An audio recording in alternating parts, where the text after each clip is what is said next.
अस्सलाम वालेकुम, welcome to my channel Stars of Economics. This is Uzma Mir. आज जो हम एक्सरसाइज नंबर 15.3 स्टार्ट करें, जिसमें हमारे पास स्टेटमेंट दी गई है, solve the following first order linear differential equation if the initial condition is given, definitize the arbitrary constant. तो आपके पास इसमें फर्स्ट, सेकंड, थर्ड, फोर्थ और फिफ्थ और सिक्स पार्ट दिए गए हैं।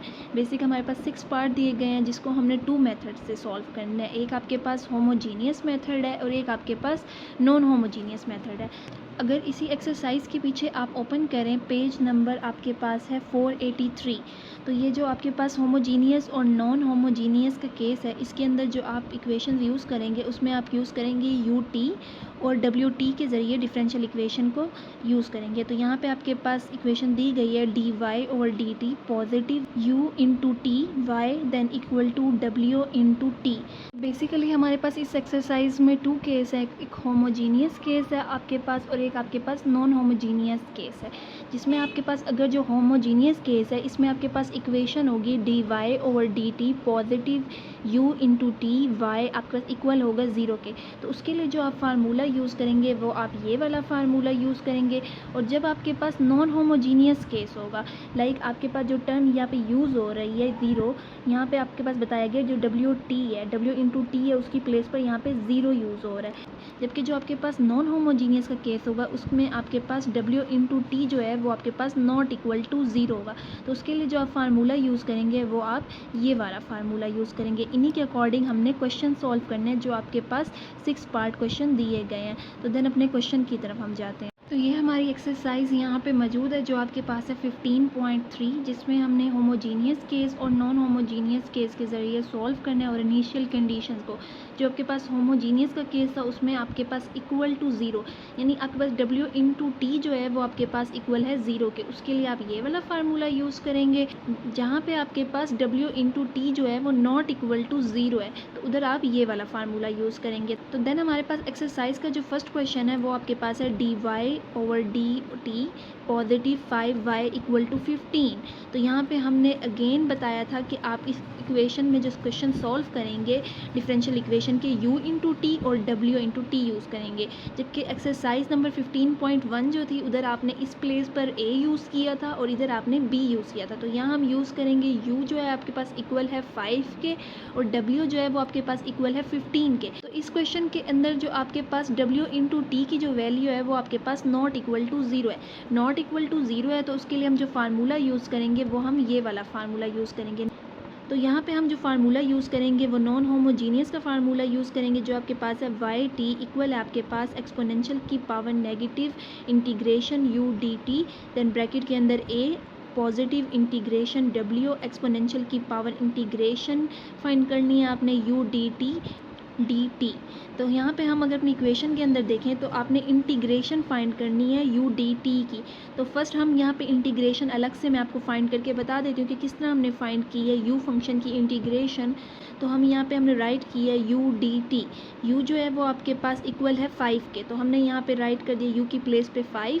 अब हमने 5 की इंटीग्रेशन फाइंड करना है। 5 आपके पास कांस्टेंट वैल्यू है, 5 को हम बाहर ले लेंगे। देन इंटीग्रेशन ने जो फाइंड करनी है, आपके पास अंदर जब कोई भी वैल्यू ना हो तो हम कंसीडर करते हैं कि आपके पास अंदर 1 मौजूद है। जब हम इंटीग्रेशन फाइंड करेंगे 1 की और आपके पास जो वेरिएबल दिया गया वो आपके पास t वेरिएबल दिया गया, तो 1 की आपके पास इंटीग्रेशन क्या आएगी, ओनली t आएगी। तो यहाँ पे हमने राइट कर दिया 5t, क्योंकि यहाँ पे जब आप इंटीग्रेशन 1 की फाइंड करेंगे तो आपके पास t आएगा। t को जब आप 5 से मल्टीप्लाई करेंगे तो आपके पास आ जाएगा 5t। तो यहाँ पे हमने जब इस फंक्शन की इंटीग्रेशन फाइंड कर ली है यहाँ पे, तो हमने राइट किया नेगेटिव 5t, बिकॉज आपके पास 5t आ रहा था और यहाँ पे इंटीग्रेशन के साइन के पहले नेगेटिव साइन है। तो हमने यहाँ पे राइट किया नेगेटिव 5t, देन ब्रैकेट के अंदर a पॉजिटिव इंटीग्रेशन 15, w की प्लेस पे हमने 15 राइट की है, देन एक्सपोनेंशियल की पावर 5t, बिकॉज यहाँ पे भी आपके पास इंटीग्रेशन जो फाइंड हुई हुई है यू डी टी है, इसी फंक्शन की इंटीग्रेशन है। तो हमने यहाँ पे राइट किया 5t, यहाँ पे नेगेटिव साइन मौजूद नहीं था इधर, इसलिए हमने राइट किया 5t dt। नेक्स्ट स्टेप में हम राइट करेंगे वाई टी इक्वल है आपके पास एक्सपोनेंशियल की पावर -5t। यहाँ पे आपने इस फंक्शन की अगेन इंटीग्रेशन फाइंड करनी है। 15 जो है वो आपके पास कांस्टेंट वैल्यू है, 15 को आपने पहले ले लेना है। तो हम राइट करेंगे ब्रैकेट के अंदर a +15 इंटीग्रेशन फाइंड करनी है अब हमने एक्सपोनेंशियल फंक्शन की dt। एक्सपोनेंशियल फंक्शन की हम किस तरह इंटीग्रेशन फाइंड करते हैं कि आपके पास जो भी एक्सपोनेंशियल फंक्शन दिया गया होता है आप उसका डेरिवेटिव जो होता है वो नीचे राइट करते हैं। तो यहाँ पे हमने राइट किया है वाई टी इक्वल है आपके पास एक्सपोनेंशियल की power 5t bracket close bracket then a then positive sine, यहाँ पे हमने राइट किया 15। अब हमने एक्सपोनेंशियल फंक्शन की इंटीग्रेशन, एक्सपोनेंशियल फंक्शन को आप एज इट इज़ वैसे का वैसे लिखेंगे। देन जो आपके पास पावर दी गई है उसका डेरिवेटिव फाइंड करेंगे। 5t का जब भी हम डेरिवेटिव फाइंड करते हैं, लाइक मैं आपको यहाँ पे सॉल्व करके दिखाती हूँ, हमने t के रिस्पेक्ट डेरिवेटिव फाइंड करना है 5t का। 5 आपके पास कांस्टेंट वैल्यू है, 5 को आप पहले ले लेंगे, देन आप t का डेरिवेटिव फाइंड करेंगे। आप t का डेरिवेटिव फाइंड करेंगे dt के रिस्पेक्ट, तो वो आपके पास आ जाएगा यहाँ पे 1। जब आप 5 को 1 से मल्टीप्लाई करेंगे, जब आप 5 को 1 से मल्टीप्लाई करेंगे तो आपके पास ओनली जो वैल्यू आएगी वो आएगी 5। तो यहाँ हमने राइट कर लिया एक्सपोनेंशियल की पावर 5t, यानी आपके पास जो पावर का डेरिवेटिव आ रहा है वो आपके पास 5 आ रहा है। 5 से यहाँ पे हम 15 को कैंसिल कर देंगे, 5 1 ज़र 5, 5 3 ज़र 15 ब्रैकेट क्लोज dt। तो आपके पास जो वैल्यू आ रही है वो अब आ रही है 3 एक्सपोनेंशियल की पावर 5t। तो नेक्स्ट स्टेप में हम एक्सपोनेंशियल की जो पावर है आपके पास -5t, आप इनको ब्रैकेट वैल्यू से मल्टीप्लाई कर देंगे तो ये आपके पास हो जाएगी a एक्सपोनेंशियल की पावर -5t पॉजिटिव 3 एक्सपोनेंशियल की पावर 5t, ये वाली वैल्यू। और जब आप इस वाली वैल्यू को मल्टीप्लाई करेंगे तो ये आपके पास हो जाएगी एक्सपोनेंशियल की पावर 5t। तो यहाँ पे हम नहीं, अगर इस स्टेप को डायरेक्ट करें, क्योंकि यहाँ पे आपके पास बेस वैल्यू जो है वो आपके पास सेम है, तो हम इस स्टेप को इस तरह भी कर सकते हैं कि एक्सपोनेंशियल 5t -5t। तो क्योंकि आपके पास जो बेस है वो आपके पास एक्सपोनेंशियल बोथ की सेम है, तो हम लिख सकते हैं एक्सपोनेंशियल 5t -5t। जब ये वैल्यू कैंसिल हो जाएंगी तो आपके पास आ जाएगा एक्सपोनेंशियल की पावर 0। और एक्सपोनेंशियल की पावर 0 जो है वो आपको पता है कि वो इक्वल होता है 1 के। तो हम यहाँ पे कह सकते हैं कि जब आप 3 को 1 से मल्टीप्लाई करेंगे तो ये आपके पास आएगा 3। तो वाई टी की जो वैल्यू है वो आपके पास इक्वल आ रही है a की पावर -5t पॉजिटिव 3। तो यहाँ पे हमारे पास क्वेश्चन नंबर जो 1 है वो कंप्लीट होता है। इसका आंसर आपके पास ये आ रहा है। नेक्स्ट हमारे पास क्वेश्चन नंबर 2 है, जिसमें हमारे पास स्टेटमेंट दी गई है dy/dt पॉजिटिव 2ty इक्वल है आपके पास 0 के। तो यहाँ पे आपके पास जो w इंटू टी की वैल्यू है वो आपके पास 0 के इक्वल है। तो हम ये कह सकते हैं कि आपके पास ये जो केस है वो आपके पास होमोजीनियस केस है। होमोजीनियस केस का जो आपके पास फार्मूला यूज़ हो रहा था a एक्सपोनेंशियल की power negative integration u dt, तो हम यहाँ पे यही फार्मूला यूज़ करेंगे। वाई टी आपके पास इक्वल है a एक्सपोनेंशियल की power negative integration u dt। तो अगेन आपने यहाँ पे u dt की इंटीग्रेशन फाइंड करनी है। u जो है वो आपके पास 2 के इक्वल है, w जो है यहाँ पे आपके पास वो 0 के इक्वल है। तो u t का जब आप इंटीग्रेशन फाइंड करेंगे, हम यहाँ पे राइट करेंगे इंटीग्रेशन u t। u की प्लेस पर आप 2t को पुट करेंगे, क्योंकि यहाँ पे आपके पास जो वैल्यू दी गई है u की वो आपके पास 2t दी गई है। तो हम राइट करेंगे इंटीग्रेशन u t। अब जब हम इंटीग्रेशन फाइंड करेंगे u t की, तो 2 आपके पास कांस्टेंट वैल्यू है, 2 को आप पहले ले लेंगे, देन इंटीग्रेशन फाइंड करेंगे t की। इंटीग्रेशन किस तरह फाइंड की जाती है कि पावर के अंदर 1 वैल्यू को ऐड करते हैं एंड देन डिवाइड भी करते हैं, पावर के अंदर जो 1 वैल्यू को आप ऐड करते हैं। तो यहाँ पे आपके पास पावर जो है वो 1 है, 1 के अंदर आप जब 1 को ऐड करेंगे तो वो आपके पास 2 हो जाएगी, देन डिवाइड करेंगे, जो पावर होगी उसके अंदर जैसे आपने यहाँ पे ऐड किया था तो यहाँ पे भी अगेन आप ऐड करेंगे। 1 के अंदर जब आपने 1 ऐड किया तो वो आपके पास 2 हो जाएगा। तो यहाँ से 2 से 2 कैंसिल हो गया, जो आपके पास आंसर आ रहा है वो आ रहा है t की पावर 2। इसकी प्लेस पर हम यहाँ पे पुट करेंगे वाई टी आपके पास इक्वल है a की पावर एक्सपोनेंशियल नेगेटिव t2। यहाँ पे हमारे पास जो वैल्यू आ रही थी वो t2 आ रही थी, जबकि यहाँ पे आपके पास जो साइन दिया गया वो नेगेटिव दिया गया, तो इसकी वजह से हमने यहाँ पे राइट किया है नेगेटिव t2। तो आपके पास जो सेकंड पार्ट का आंसर आ रहा है वाई टी इक्वल है आपके पास a एक्सपोनेंशियल की पावर नेगेटिव t2। यहाँ पे हमारे पास क्वेश्चन नंबर 2 भी कंप्लीट होता है। नेक्स्ट हमारे पास क्वेश्चन नंबर 3 है जिसमें हमने d y over d t positive 2 dy equal है आपके पास 3 के इनिशियल कंडीशन जो आपके पास दी गई है y इंटू 0 है आपके पास 3/2 के। तो फर्स्ट अब अपने क्वेश्चन की स्टेटमेंट को राइट कर देंगे। यहाँ पे आपके पास जो w इंटू टी है वो आपके पास 0 नहीं दिया गया, ये आपके पास नॉन होमोजीनियस केस है। तो यहाँ पे हम राइट करेंगे u जो है वो आपके पास इक्वल है 2t के और w जो है वो आपके पास इक्वल है t। देन जो नॉन होमोजीनियस क्वेश्चन के लिए हम फार्मूला यूज़ करते हैं वाई टी इक्वल है आपके पास एक्सपोनेंशियल की power negative integration u dt, then bracket a positive integration का साइन w एक्सपोनेंशियल की पावर इंटीग्रेशन u dt। तो यहाँ पे हमारे पास जो इंटीग्रेशन फाइंड करनी है, हमने u dt की इंटीग्रेशन फाइंड करनी है। फर्स्ट हम इंटीग्रेशन, क्योंकि हमारे पास u की वैल्यू तो दी गई है, तो फर्स्ट हम इसकी सेपरेटली इंटीग्रेशन फाइंड करते हैं, देन इसके अंदर पुट करेंगे। तो हमने यहाँ पे राइट किया u की प्लेस पर 2t dt। 2 जो है आपके पास कांस्टेंट वैल्यू है, 2 को हम पहले ले लेंगे, देन आप इंटीग्रेशन फाइंड करेंगे t की।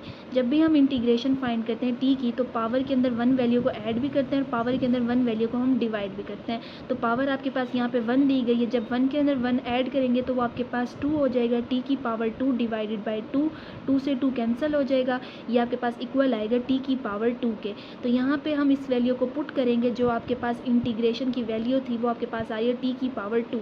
तो यहाँ हमने राइट की है वाई टी इक्वल है आपके पास एक्सपोनेंशियल की पावर नेगेटिव t की पावर 2, बिकॉज यहाँ पे जो साइन यूज़ हो रहा है वो आपके पास नेगेटिव साइन यूज़ हो रहा है। तो हमने यहाँ पे राइट किया नेगेटिव t की power 2, then bracket a positive integration t।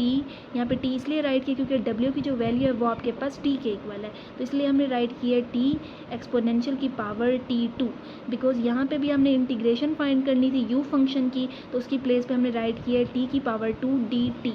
तो यहाँ पे हमने इस फंक्शन की तो इंटीग्रेशन फाइंड कर ली है। अगर इस फंक्शन को देखें तो यहाँ पे भी हमने इस फंक्शन की इंटीग्रेशन फाइंड करनी है, जो आपके पास दिया गया इंटीग्रेशन t एक्सपोनेंशियल की पावर t की पावर 2 dt। हमने basic rule of integration discuss किए थे, जिसमें हमारे पास एक्सपोनेंशियल रूल था कि आपके पास जब भी फंक्शन के अंदर एक्सपोनेंशियल फंक्शन दिया गया हो, अगर आपने ये लेक्चर पहले डिस्कस नहीं किया जिसमें हमने बेसिक रूल ऑफ इंटीग्रेशन बताए थे, तो उसका लिंक जो है मैं डिस्क्रिप्शन बॉक्स में दे दूँगी ताकि आपको ईजिली क्लियर हो जाए। यहाँ पर राइट करने का मकसद ये है कि आपको मैं ये क्वेश्चन क्लियर करवा सकूं। तो हमने यहाँ पे ये राइट की है कि हम इंटीग्रेशन ले रहे हैं एक्सपोनेंशियल फंक्शन की। जब भी हम किसी एक्सपोनेंशियल फंक्शन की इंटीग्रेशन फाइंड करते हैं जो उसके ऊपर पावर दी गई है, अगर उसका डेरिवेटिव आगे मौजूद है, यानी यहाँ पे आपके पास x दिया गया, x का डेरिवेटिव क्या होता है, वो होता है आपके पास 1, यानी 1 आगे मौजूद है, तो हम ये कह सकते हैं कि एक्सपोनेंशियल फंक्शन को एज इट इज़ वैसे का वैसे लिखेंगे पॉजिटिव c। यहाँ पे यही चीज़ मैंने राइट की है कि एक्सपोनेंशियल फंक्शन f(x) इसका डेरिवेटिव यहाँ पे, क्योंकि हमने यहाँ पे राइट किया f प्राइम x, यानी इस फंक्शन का डेरिवेटिव जब आगे मौजूद होगा तो हम अपने एक्सपोनेंशियल फंक्शन को एज इट इज़ वैसे का वैसे राइट करेंगे। लेकिन यहाँ पे अगर आप देखें तो आपके पास जो पावर दी गई है t की पावर 2 दी गई है। अगर मैं इसका डेरिवेटिव फाइंड करूँ t की पावर 2 का, तो 2 आपके पास पहले आ जाएगा, देन पावर में से जब 1 वैल्यू को मैं माइनस करूँगी तो वो आपके पास हो जाएगा t। पावर पहले और पावर में से 1 वैल्यू को हम माइनस करते हैं तो वो हम डेरिवेटिव फाइंड करते हैं, तो वो आपके पास क्या हो जाएगा 2t आएगा। लेकिन जो आपके पास आगे वैल्यू मौजूद है वो ओनली t मौजूद है, तो हम ये रूल तो हमारे पास यहाँ पे फुलफिल नहीं हो रहा, तो उसके लिए मैं क्या करूँगी 2 को 2 से डिवाइड करूँगी, क्योंकि अगर मैं 2 को 2 से डिवाइड करूँ तो ये अगेन मेरे पास यहाँ पे 1 आ जाएगा। तो ये चीज़ मैं यहाँ पे राइट कर सकती हूँ कि 2 को 2 से मैंने डिवाइड की है, तो यहाँ पे हम 1/2 को हम बाहर ले लेंगे, 2 को आप अंदर रखेंगे। तो यहाँ पे अब ये चीज़ मेरे पास फुलफिल हो रही है कि एक्सपोनेंशियल की जो फंक्शन है आपके पास t की पावर 2, उसका डेरिवेटिव आगे मौजूद है, जो कि हमने यहाँ पे फाइंड किया था, वो आपके पास क्या आ रहा था 2t आ रहा था। तो यहाँ पे अब ये चीज़ फुलफिल हो रही है कि एक्सपोनेंशियल की जो पावर है t की पावर 2, उसका डेरिवेटिव आगे मौजूद है, क्योंकि ये कंडीशन थी नहीं, हमने इस चीज़ को क्रिएट की है। 2 को 2 से अगर आप डिवाइड करें तो वो अगेन आपके पास 1 आ जाएगा, तो यहाँ पे हमने 1/2 को बाहर ले लिया है, 2 आपके पास अंदर रहा है, तो वो आपके पास जब t से मल्टीप्लाई हुआ तो वो आपके पास 2t हो गया। तो अब आपके पास जो इक्वेशन आ रही है वो आ रही है वाई टी इक्वल है आपके पास एक्सपोनेंशियल की पावर नेगेटिव t की पावर 2 ब्रैकेट के अंदर a positive 1/2 integration 2t exponential की पावर t2 अब आपके पास एक्सपोनेंशियल फंक्शन की जो पावर है उसका डेरिवेटिव आगे मौजूद है, तो एक्सपोनेंशियल फंक्शन को एज इट इज़ वैसे का वैसे हम लिख सकते हैं।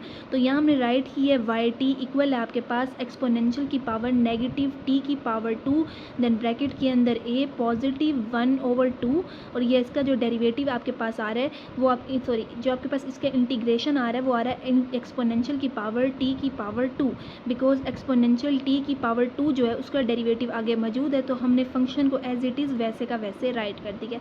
नेक्स्ट स्टेप में हम एक्सपोनेंशियल जो फंक्शन दिया गया है इसको ब्रैकेट वैल्यू से मल्टीप्लाई करेंगे, तो हमने यहाँ पे राइट की है yt इक्वल है आपके पास एक्सपोनेंशियल की पावर a एक्सपोनेंशियल की पावर नेगेटिव t की पावर 2 पॉजिटिव 1/2 एक्सपोनेंशियल की पावर 2 ये वाला, देन इसको वैल्यू को मल्टीप्लाई करेंगे तो ये हो जाएगा एक्सपोनेंशियल की पावर नेगेटिव t की पावर 2। यहाँ पे आपके पास बेस सेम है, तो हमने यहाँ पे राइट की है एक्सपोनेंशियल t की पावर 2 नेगेटिव t की पावर 2। यहाँ पे नेगेटिव साइन है तो ये आपके पास एक्सपोनेंशियल की पावर 0 हो जाएगा। तो जिसके बाद हमने स्टेटमेंट राइट की है yt इक्वल है आपके पास एक्सपोनेंशियल की पावर नेगेटिव t की पावर 2 पॉजिटिव 1/2 एक्सपोनेंशियल की पावर 0। ये चीज़ हमें पहले भी पता है, हम पीछे भी क्वेश्चन में कर चुके हैं। एक्सपोनेंशियल की पावर जो 0 है वो आपके पास इक्वल होता है 1 के। ये चीज़ें हम पहले भी डिस्कस कर चुके हैं, जो जैसे कि एक्सपोनेंशियल की पावर 0 हो गया, डेरिवेटिव हो गया, बेसिक रूल ऑफ इंटीग्रेशंस हो गए। ये चीज़ें सिर्फ ओनली स्टूडेंट्स को क्लियर करवाने के लिए जिनने हमारे पहले लेक्चर्स नहीं देखे और अब वो ओनली ये लेक्चर देख रहे हैं, तो ताकि उनको ये चीज़ें इजीली क्लियर हो जाएं। इसके अलावा बेसिक रूल ऑफ इंटीग्रेशंस का मैं आपको लेक्चर डिस्क्रिप्शन बॉक्स में दे दूँगी ताकि आपको ईजिली ये रूल्स क्लियर हो जाएँ, क्योंकि इन क्वेश्चंस के लिए बहुत इंपॉर्टेंट है। जब तक आपको ये बेसिक रूल ऑफ इंटीग्रेशंस ही पता नहीं होंगे तो आपको इंटीग्रेशंस का तरीका ही नहीं आएगा कि हमने किस रूल के ज़रिए कैसे इंटीग्रेशन सॉल्व करनी है, क्योंकि जब आपको ये चीज़ पता ही नहीं होगी तो आप इस चीज़ को सॉल्व कैसे करेंगे। नेक्स्ट हमारे पास मैंने आपको बताया कि एक्सपोनेंशियल की पावर 0 जो है वो आपके पास इक्वल टू 1 है, तो हम यहाँ पे राइट करेंगे 1/2, बिकॉज जब आपके पास इक्वल टू 1 है तो 1 से जब आप इस वैल्यू को मल्टीप्लाई करेंगे तो ये आपके पास हो जाएगी 1/2। अब यहाँ पे हमने जो इनिशियल कंडीशन डिस्कस की थी y इंटू 0 जो है वो आपके पास इक्वल है 3/2 के। ये चीज़ हम तब कहेंगे जब आपके पास t जो है वो आपके पास इक्वल होगा 0 के। तो यहाँ हमने पुट किया है t equal to 0। Next step में हमने जब t इक्वल टू 0 का है तो हम t की प्लेस पर 0 पुट करेंगे। y इंटू 0 इक्वल है आपके पास एक्सपोनेंशियल की पावर e, t की प्लेस पर अगेन हमने 0 राइट किया, नेगेटिव 0 की पावर 2 पॉजिटिव 1/2।